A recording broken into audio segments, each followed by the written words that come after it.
नमस्कार। देश देशांतर में आपका स्वागत है। मैं हूं कुर्बान अली।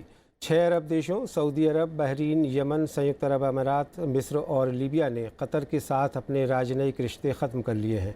इन 6 देशों ने कतर पर कथित रूप से आतंकवाद को बढ़ावा देने, इस्लामिक स्टेट, अल-कायदा और मुस्लिम ब्रदरहुड जैसे चरमपंथी संगठनों का समर्थन करने का आरोप लगाया है।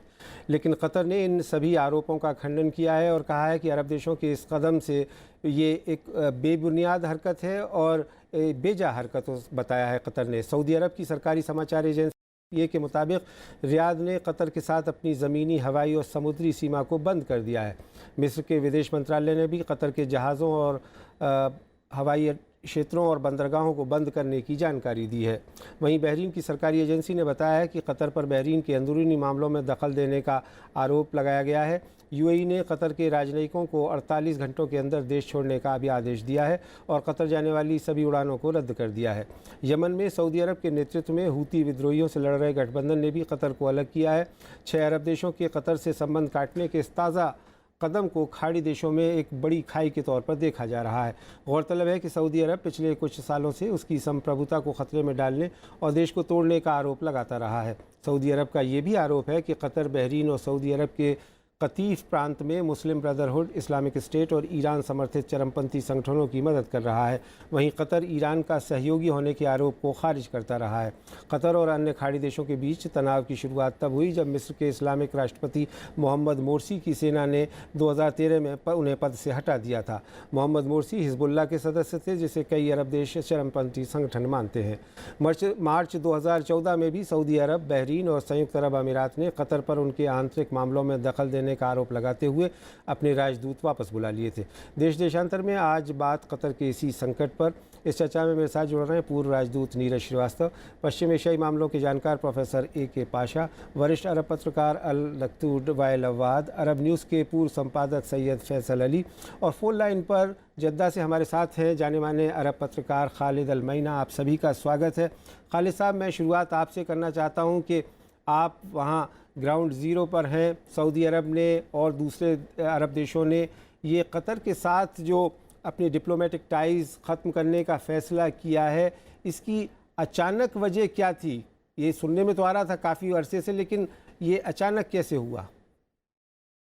ये जो अचानक तरह से जो हुई तो काफ़ी सरप्राइज हुआ लोगों को, क्योंकि उन्होंने ख्याल नहीं किया। अभी ईद का वक्त आ रहा है, काफ़ी सऊदी लोग रियाद से कतर जाते हैं वेकेशन के लिए और कतर के लोग यहाँ आते हैं उम्रा के लिए। तो ये काफ़ी सरप्राइज हुआ और अब तक मुहल्लिलीन या जो एनालिस्ट कैन नॉट एनालाइज क्या हो रहा है।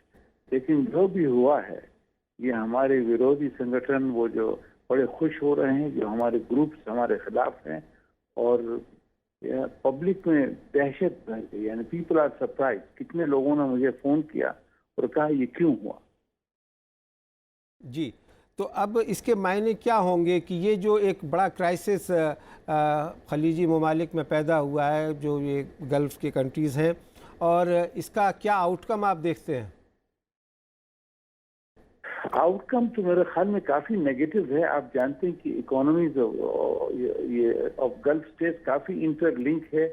यहाँ जैसे आपने कहा कि लैंड बॉर्डर सऊदी अरब के साथ जो है, यहाँ से काफ़ी दूध और other things are going from here and there. लेकिन अब अनफॉर्चुनेटली ये जो हो रहा है, इसमें से काफ़ी इकोनॉमिक रिकरपशंस होंगे। लेकिन हम ये कोशिश कर रहे हैं कि 2-3 दिन में कुछ न कुछ, कोई ना कोई, या कुवैत या ओमान या आपके दूसरे कोई आउटसाइड पावर्स, यानी इवन हिंदुस्तान भी हो, वो आके कुछ न कुछ मीडिएशन करके पूरे ये टेबल पर पूरे इश्यूज लाकर और इनको सॉल्व करें। This is the only solution. जी, अच्छा खालिद साहब, ये भी है कि 2022 में वहाँ वर्ल्ड कप का मैच हो रहा है, फुटबॉल का फीफा कप हो रहा है, और इसके अलावा जो ये कतर है, ये काफ़ी सेंसिटिव इलाका भी माना जाता है, क्योंकि अमेरिका का भी एक बड़ा वहाँ अड्डा कायम है और काफ़ी स्ट्रेटेजिक पोजीशन है उसकी। तो ऐसे में ये जो आप उम्मीद कर रहे हैं कि ये जो तनाव है ख़त्म हो जाएगा, ये वाकई आपको लगता है कि इतनी जल्दी ख़त्म हो जाएगा या कुछ और वक्त लग सकता है? आप जानते हैं कि 2 साल के पहले से आपने कहा ऐसी प्रॉब्लम हुए थे और फिर ये प्रॉब्लम को हल या सोल्यूशन हुआ। हम ये चाहते हैं कि क्योंकि public can not afford, area can not afford. आप देखते हैं कि पूरी दुनिया में हमारे हाल है, गड़बड़ हो रही है, ये हो रहा है, तो वी कैन नॉट अफोर्ड। एक तो डिवीजन हुआ और खलीजी पॉपुलेशन एक है, जो हो रहा है this is too much to comprehend. जैसे मैंने आपको कहा कि सुबह ही से लोग फोन कर रहे हैं, कह रहे हैं ये क्या हो रहा है, बिकॉज ना कोई पॉलिटिकल एनालिस्ट या सोशल एनालिस्ट। हम ये चाहते हैं कि wiser action will take place, लेकिन जैसे आपने फरमाया ये जो इस टाइम पर ये जो एक्शन हुआ काफी स्ट्रॉन्ग एक्शन, यानी ये जो आप डिप्लोमेटिक रिलेशंस 24 आवर्स या 48 आवर्स में जाना, 14 डेज में इनके नेशनल्स को, तो ये तो जीसीसी तरह की नहीं, ये तो दूसरे मुल्कों में भी नहीं होता है। लेकिन अब ये है कि हम चाहते हैं जो all these problems should be put on the table, एक रेजोल्यूशन हो, क्योंकि बिलीव मी आज सब जगह इवन सऊदी पब्लिक हो रही है, जो भी कॉन्सिक्वेंसेस, जो भी जस्टिफिकेशन हो, लेकिन काफ़ी सैड डे है।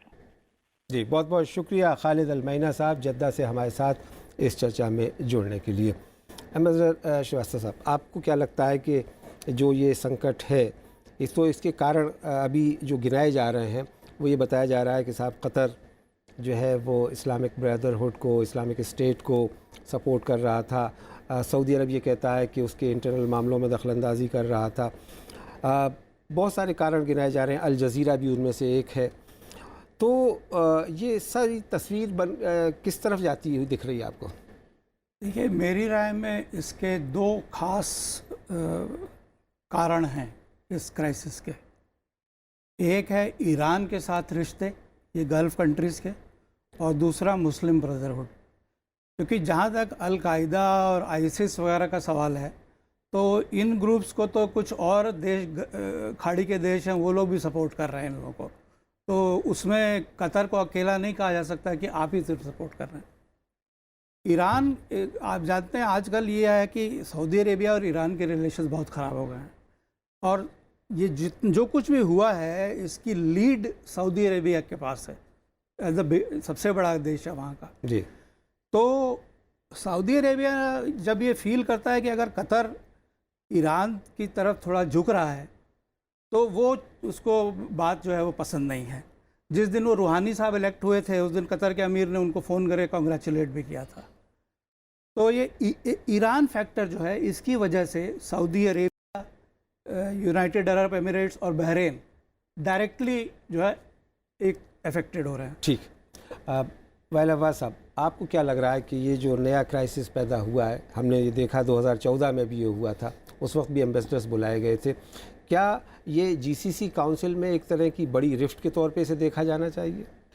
करना चाहिए, क्योंकि देख लो जब तक सीरियन क्राइसिस शुरू किया था उन्होंने 2011 में, और अरब स्प्रिंग जो हम लोग कहते हैं, उन्होंने 2 पोजीशन ले गया था। एक सऊदी अरेबिया का एक पोजीशन उन्होंने खुद, ये तो मुस्लिम ब्रदरहुड के लिए उनकी आला कतर सपोर्ट कर रहा है, और दूसरी वाले की तरफ है उसके जो सऊदी वाले के कंट्रोल है, जैशुल इस्लाम, फतहुल इस्लाम, जो वहाँ पर उनकी कब्ज़ा कर रहा है, वो तो सऊदी में सपोर्ट कर रहा है। इसलिए हमको वहाँ पर हमारे मुल्क में काफ़ी मतलब झगड़ा हो गया दोनों की तरफ।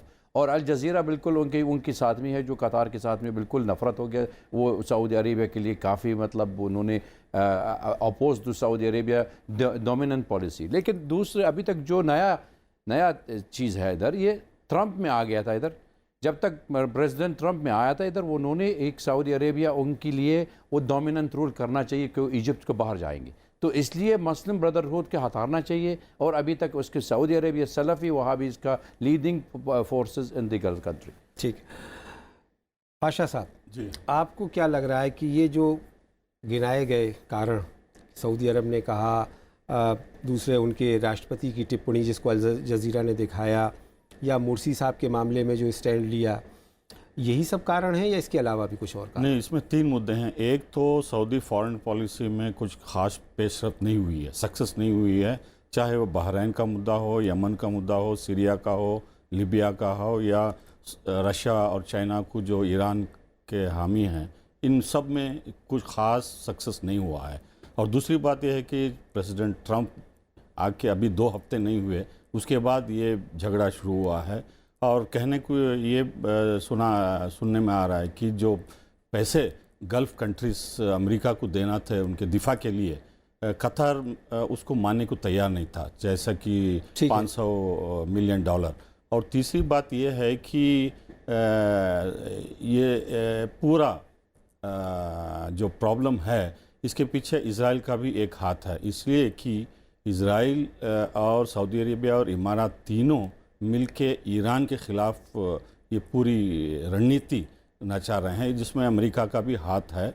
और वहाँ के सलाहकार जो एम्बेसडर एंड्रिया बुल के हैं, अपॉइंट कर रहे हैं, वो ख़ास तौर पे इसे देख रहे हैं। तो ये तीनों मुद्दों को लेके हमें देखना चाहिए। फैसल अली साहब, क्या कहेंगे आप जो कह रहे हैं professor Pasha, ambassador Srivastava, while Abbas sahab, उससे सहमत है या इसमें कुछ और आप ऐड करना चाहेंगे? नहीं, मुझे ये लगता है कि जिस तरह से सिचुएशन हुई है, इसके बैकग्राउंड में अगर आप देखें तो पहले सऊदी अरब और कतर कहीं ना कहीं ईरान के ख़िलाफ़ का जो कंबाइन था उसमें होते थे। आपको याद होगा अभी से कुछ दिन पहले, 3-4 साल पहले, जब बहरीन गई सऊदी ट्रूप्स जीसीसी के बैनर के तहत, तो कतर इनके साथ था। अभी यमन जब गई सऊदी ट्रूप तो भी कतर इनके साथ था। तो कहीं ना कहीं सडनली जो डायनामिक्स है मिडिल ईस्ट का, खासकर गल्फ़ का, वो बदला है। इसके सेंटर में 2 चीज़ें हैं। एक तो मुझे लगता है कहीं ना कहीं ईरान है और दूसरी तरफ तेल है। ठीक है, याद कीजिए, मैं आता हूँ, कुछ तकनीकी ख़राबी, आपकी आवाज़ ठीक से सुनाई नहीं दे रही, मैं आता हूँ दोबारा आपके पास। अनिल श्रीवास्तव साहब, ये जो बातें कही जा रही हैं, ये लगता ये है कि कोई बहुत ज़्यादा गंभीर चीज़ें नहीं हैं जिनको सुलझा सके, कोई ऐसे विवाद हों, लेकिन उस पर डिप्लोमेटिक टाइज़ ख़त्म कर लेना, जो कि बहुत ही एक्सट्रीमली ख़राब कंडीशंस में होता है, तो क्या ये सही कदम उठाया गया है ये 6 अरब देशों द्वारा? देखिए, ये जो कदम इन्होंने उठाया है कि डिप्लोमेटिक रिलेशंस तो तोड़ ही दिया है, उसके अलावा इन्होंने लैंड, सी और एयर को भी डिस्कनेक्ट कर दिया, सील कर दिया है। तो ये काफ़ी सीरियस स्टेप्स हैं। तो अब इसको सुलझाने में, मतलब इसका मतलब ये है कि जितना सीरियस एक्शन आप लेंगे उतना ही ज़्यादा टाइम लगेगा, उतना डिफ़िकल्ट होगा उसको फिर से नॉर्मलाइज करने में। तो मैं तो समझता हूँ कि इसमें थोड़ा ये ज़्यादा सीरियस चीज़ है, ये बहुत जल्दी सॉल्व होने वाली नहीं है। सॉल्व ये हो जाएगी, ये कोई उसमें प्रॉब्लम नहीं है। क्योंकि देखिए, कतर में एक चीज़ और हमें नोट करना ज़रूरी है कि अमेरिका का सेंटकॉम का जो बेस है, वहाँ पर 10,000 से ज़्यादा अमेरिकन सोल्जर्स हैं वहाँ पर, वो कतर के अंदर है। तो अमेरिका कतर को कंप्लीटली उससे मतलब हाथ धो के नहीं छोड़ नहीं सकता उसको। ठीक, तो कुछ करेगा, अमेरिका कुछ करेगा, लेकिन टाइम लगेगा। जी फैसल अली साहब, आप अपनी बात पूरी करें जो आप कह रहे थे।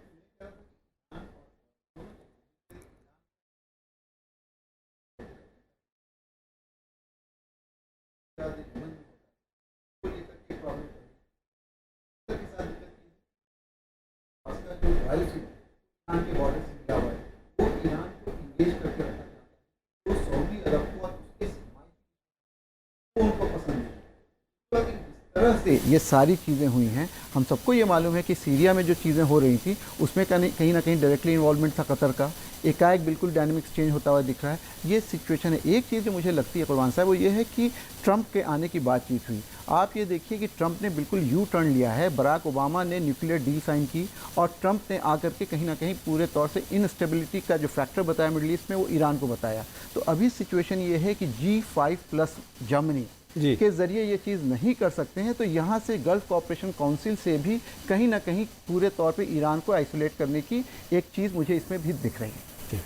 वाइल अब्बास साहब, सीरिया में कतर का हाथ, ये भी कह रहे थे फैसल साहब, सहमत हैं आप इस? बिल्कुल, कतर में वो दो खुद शुरू किया था, वो पैसा भी दे दिया था। सऊदी अरेबिया का एक ही तरफ हो और वो अभी कतर भी एक ही तरफ है। उन्होंने काफ़ी 2011-2013 में, जब तक अमेरिकन, वो उसके बाद फिर वो तो सीधा ख़जाना, अमेरिकन ख़जाना पैसा आ गया तो वो फिर वहीं से भेज दिया था। लेकिन मेरे को एक चीज़ मैं आपके लिए बताना पड़ेगा, आपका व्यूअर्स है, आप पहले देख लो कतर, अगर कतर बात करना चाहते ये तो क्यों झगड़ा हो गया था। अगर ईरान से एंगल में, तो आप ईरान एंगल तो आप समझ लो सल्तनत ओमान भी गया था। सल्तनत ओमान तो रूहानी में गया था, खुद गया, कुवैत भी खुद गया था, क्यों झगड़ा नहीं हुआ? झगड़े का ये बात होता है, तेल का और गैस का। तेल का मामला है ख़त्म हो गया। आप देख लो 10 साल के बाद आप ये समझ लो तेल का डोमिनेंस ख़त्म हो रहा है। अभी तक गैस डॉलर होना चाहिए। तो गैस डॉलर में कहाँ पर दुनिया में? तीनों जगह में, कतार, ईरान और रशिया में। और ईरान आइसोलेशन करना चाहती है, उसकी बॉर्डर में जो कतार और ईरान के साथ में गैस फील्ड भी है, उसके लिए झगड़ा शुरू करना चाहिए। इसलिए आइसोलेशन ऑफ ईरान इसी एंगल में सऊदी अरेबिया सपोर्ट कर रहा है अमेरिकन में। 65% वहाँ पर जो तेल में, ग्लोबल तेल में वहाँ पर है, और गैस भी वहाँ पर भी है। तो अमेरिकन इंटरेस्ट और गल्फ वेस्ट इंटरेस्ट उसके साथ ही है, झगड़ा नहीं हो सकता है। सिर्फ उनकी बदल करना चाहते, ये अमीर निकाल दो, दूसरा ख़ानदान वाले के डाल दो, और बाकी काम चलना चाहिए जब तक ऑयल सप्लाई रूट नहीं रुकना चाहते। ठीक। पाशा साहब, जो वाइल अब्बास साहब कह रहे हैं कि ये साहब मामला एक ख़ानदान को बदलने का है और उसमें अपनी हिजेमोनी कैसे कायम की जाए या अपना इंटरेस्ट कैसे उस पर मजबूती के साथ रखा जाए। लेकिन जब सीरिया में सऊदी अरब और कतर का स्टैंड एक है, तो अब सऊदी अरब को कतर से क्या परेशानी होती है? देखिए, पिछले 20 सालों से जब शेख खलीफा का तख्ता पलटा गया था 95 जून में, तब से सऊदी अरेबिया जब हुक्मरान थे शेख खलीफा, उनको सपोर्ट करता आ रहा है।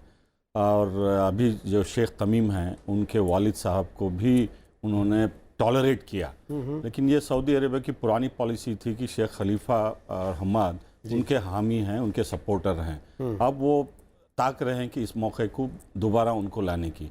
इसमें अब अमेरिका भी उनका सपोर्ट कर रहा है और ईरान का भी उनका प्रीटेक्स्ट मिल गया है। और जो नाकामयाबी सीरिया में हो रही है, यमन में हो रही है, बहरीन में हो रही है, उन सब मुद्दों को मिला के टारगेट किया जा रहा है। और उसके अलावा अल जज़ीरा भी जो रोल प्ले कर रहा है सऊदी अरेबिया और यमन और दूसरे इलाक़ों में, उसका भी जो असर और रुखूस हो रहा है, उसको सऊदी अरेबिया टॉलरेट करने के लिए तैयार नहीं है। और अमेरिका जाहिर है कि ओपनली उनको सपोर्ट कर रहा है। नीरज श्रीवास्तव साहब, 2015 में कतर के अमीर शेख तमीम बिन हमाद अल थानी भारत आए थे। प्रधानमंत्री की भी यात्रा हुई है। भारत के लिहाज से लगभग 6.5 लाख भारतीय वहाँ काम कर रहे हैं। एक अजीब सा संकट आ गया है कि साहब उन 6.5 लाख भारतीयों को क्या होगा, और दूसरा ये कि भारत का इस पे स्टैंड क्या होगा, क्या कहेंगे आप? देखिए, मेरा ख्याल नहीं है कि भारत इस पर कोई एक क्लियर कट स्टैंड लेगा कि ये गलत है और ये सही है, क्योंकि ये इंट्रा गल्फ प्रॉब्लम है उनके बीच में, और वो सॉल्व भी वही लोग करेंगे आपस में। एक तो ये पॉइंट। दूसरा पॉइंट, जो भारत की जो एक्सपैट्रिएट कम्युनिटी है वहाँ पे, उसके लिए कोई इमीडिएटली कोई ख़तरा नहीं है। इसलिए क्योंकि जो फ्लाइंग रूट है दिल्ली इंडिया से और दोहा का, वो पर्शियन गल्फ के ऊपर है, तो वो सऊदी एयर स्पेस और उसमें जाने की ज़रूरत नहीं है जी। तो कोई इमीडिएट ख़तरा नहीं है भारतीय एक्सपैट्रिएट पॉपुलेशन का। लेकिन हाँ, ये अनसर्टेनिटी जो है वो किसी भी देश के लिए एक अच्छी चीज़ नहीं होती है। तो मैं ये नहीं समझता हूँ कि इससे कोई लास्टिंग डैमेज होगा या ऐसा कुछ होगा। लेकिन एक थोड़ी सी अनसर्टेनिटी तो हो गई है। अब वो कैसे सॉल्व होती है, कितना उसमें टाइम लगता है जी, ये हमें देखना पड़ेगा। पाशा साहब, हमारे ईरान के साथ भी रिश्ते बन रहे हैं। प्रधानमंत्री भी वहाँ गए, चाबहार का प्रोजेक्ट हम चला रहे हैं। साथ ही सऊदी अरब भी प्रधानमंत्री गए और वहाँ भी उनको जो सबसे बड़ा सिविलियन अवार्ड दिया गया, और एक तरह से कोशिश की गई कि दोनों देशों के बीच बेहतर रिश्ते बने जी। और बाकी अरब देशों के साथ भी, क्योंकि हमारे तो सारे ही खाड़ी के देशों में करीब 50 लाख भारतीय काम करते हैं और हर जगह हमारे इंटरेस्ट जुड़े हुए हैं। उसमें भारत को आपकी नज़र में क्या स्टैंड लेना चाहिए? देखिए, आपने सही फरमाया। प्रधानमंत्री ईरान गए, सऊदी अरेबिया गया, बाद में कतार भी गए, इमारात भी गए, टर्की भी गए, अब इजराइल भी जाने वाले हैं। लेकिन हम ये शिया सुन्नी का जो झगड़ा खाड़ी में हो रहा है, उस बारीकी से हमको पॉलिसी अपनाना है, क्योंकि अगर हमारा झुकाव सुन्नी देशों की तरफ होता है तो ईरान जाहिर है कि नाराज़ होगा, और जो हम सीरिया को सपोर्ट करते आ रहे हैं और जो पॉलिसी अपनाए हैं उसमें कुछ असर पड़ेगा। और दूसरी बात यह है कि अगर हम सऊदी अरेबिया और इमारात की तरफ झुकाव करते हैं तो पाकिस्तान और ईरान की ताल्लुकात गहरे होंगे और हमारी पॉलिसी जो अफ़गानिस्तान में होनी चाहिए उस पर भी कुछ असर होगा। और इसको ब्रॉडर ग्लोबल लेवल पे देखें तो चाइना और रशिया जो पॉलिसी अपनाए हैं ईरान और इराक और सीरिया और हिजबुल्लाह के, उस पर भी हमारा कुछ प्रेशर पड़ेगा। तो हमें बारीकी से देख के हमारे energy security, workers, trade, investment, food security और जनरल सिक्योरिटी एंड स्टेबिलिटी को देखते हुए और प्रधानमंत्री जो इजराइल जाने वाले हैं उन सब मुद्दों को देखते हुए बहुत बारीकी से अपनाना है पॉलिसी। ठीक, फैसल अली साहब, कैसे करेगा भारत बैलेंसिंग एक्ट, जैसा पाशा साहब कह रहे हैं? नहीं, सही कह रहे हैं, लेकिन एक बात ये भी देख लीजिए कि 80 लाख जो हिंदुस्तानी हैं वो मोस्टली जीसीसी कंट्रीज़ में हैं। वहाँ का रेमिटेंस, उनके साथ जो इकोनॉमी का हमारा ये है, अभी जब जीडीपी हमारी ग्रो कर रही है बल्कि अभी 2 परसेंटेज पॉइंट नीचे गई है, ऐसी सिचुएशन में ये सारे बैलेंसेस हैं जो करने होंगे। जहाँ तक सवाल है शिया सुन्नी जो कन्फ्लिक्ट चल रहा है, ये बिल्कुल तय है कि हेजेमनी की लड़ाई है, शिया सुन्नी की लड़ाई है। बल्कि मैं तो ये कहूँगा कि अभी जो कतर और सऊदी अरब के बीच हो रही है वो बदुओं की जो होती है ट्राइबल चीफ्स की वन अपमैनशिप वो हो रही है। उसमें कहीं ना कहीं मुझे नहीं लगता है कि हिंदुस्तान को बहुत परेशान होने की ज़रूरत है। लेकिन हाँ, एक बात मुझे ये लग रहा है कि आज मैं देख रहा था कतर भी, मैं कई लोगों से मेरी बातचीत हुई कि वहाँ पे पैनिक तो हुआ ही हुआ है। आप जाते आते हैं, आपको भी पता है कि बहुत सारे लोग यहाँ से जाते हैं जो कतर होते हुए सऊदी अरब तक जाते हैं, वहाँ से बहुत सारे लोग सऊदी अरब से कतर होते हुए हिंदुस्तान आते हैं, तो उनके लिए क्राइसिस है। प्लस ये कि वहाँ पे जो लोग हैं, जो अभी रमज़ान का पीरियड है तो बहुत बड़ी तादाद में कतर से लोग आते हैं सऊदी अरब, और उसमें हिंदुस्तानियों की तादाद बहुत ज़्यादा होती है जो रोड से भी आते हैं और एयर से भी आते हैं। तो सी, रोड, लैंड सारा एम्बार्गो लगा दिया है, तो उससे दिक्कत होगी। लेकिन अभी डिप्लोमेटिकली मुझे नहीं लगता है कि ये जीसीसी वाले भी हमको इन्वॉल्व करेंगे या हमको कोई इसमें रोल प्ले करना चाहिए। ये इनका आपस का मसला है, हो सकता है 2 दिन में ख़त्म हो जाए, नहीं तो हो सकता है 2 साल भी लगे। लेकिन जिस तरह से चीज़ें हो रही हैं वो मुझे लग रहा है, और ये भी कुर्बान भाई भी इस बात को समझिए कि यमन और बहरीन में ट्रुप्स भेजने से पहले सऊदी अरेबिया इस तरह के एडवेंचर करने को नहीं जाना जाता था। वो मिलिट्री एडवेंचर नहीं करता था, जीसीसी के बैनर के तहत गया है। अब जिस तरह से उसका रोल हो रहा है, जिस तरह से दिख रहा है उसका ये, तो मुझे लगता है कि अगर ज़्यादा बातें बढ़ेंगी तो ऐसा ना हो कि कोई कन्फ्लिक्ट जो है वो कन्फ्रंटेशन में तब्दील ना हो जाए। जब ये होगा तो हिंदुस्तानी के लिए और गवर्नमेंट के लिए सोच के विषय होगा। डॉक्टर वाइल अहवाद, सीरिया अशांति है, गृह युद्ध चल रहा है, वॉर लाइक सिचुएशन है, यमन में भी हालात ठीक नहीं हैं, उधर जो आतंकवादी घटनाएं हैं तुर्की से लेकर के बाकी कई देशों में, अरब के देशों में हो रही हैं, ऐसे में ये एक और वार फ्रंट का खुल जाना, और इससे पश्चिम एशिया, वेस्ट एशिया को कितना बड़ा ख़तरा आप मानते हैं? देख लो, ये तो युद्ध नहीं हो सकता गल्फ़ कंट्री में। ये तो अमेरिकन और यूके सपोर्ट कर रहा है, ये कस्टोडियन है, उसकी नेशनल सिक्योरिटी है, उनकी भी है। लेकिन एक फ़ायदा है, हमारा सारे दुनिया का फ़ायदा है, ये झगड़ा हो रहा है, सबको मालूम हो गया कौन स्टेट स्पॉन्सर टेररिज्म है। जैसे सऊदी अरेबिया कह रहे कतार स्पॉन्सर टेररिज्म है, IS के लिए, और अलकायदा भी है, वो भी हमारे लोग मालूम। जब तक हमको 5-6 साल पहले बताते लोग, दुनिया में लोग सुनते नहीं है, लेकिन जब तक खुद उनकी बात करें, ये आप दे दिया, ये भी दे दिया, ये तो बिल्कुल एक्सपोज कर दिया ये सऊदी अरेबिया और कतार में कितना सपोर्ट कर रहा है। मुस्लिम ब्रदरहुड लीबिया के अंदर है, इजिप्ट के अंदर भी है, तुर्की भी साथ में आ गया था, इसके साथ ही है। ये पपेट रिजीम है। आप ये पिक्चर मत देखना रीजनली, ये जब तक अमेरिकन और द वेस्ट उनकी सपोर्ट कर रहा है, पेट्रोल, तेल को और गैस, पेट्रोल दौर ख़त्म हो गया, गैस दौर शुरू हो रहा है। आप याद रखना, और आपकी भी अगली बार फिर भी बात करना इसी के अलावा गैस डॉलर का क्या होता है।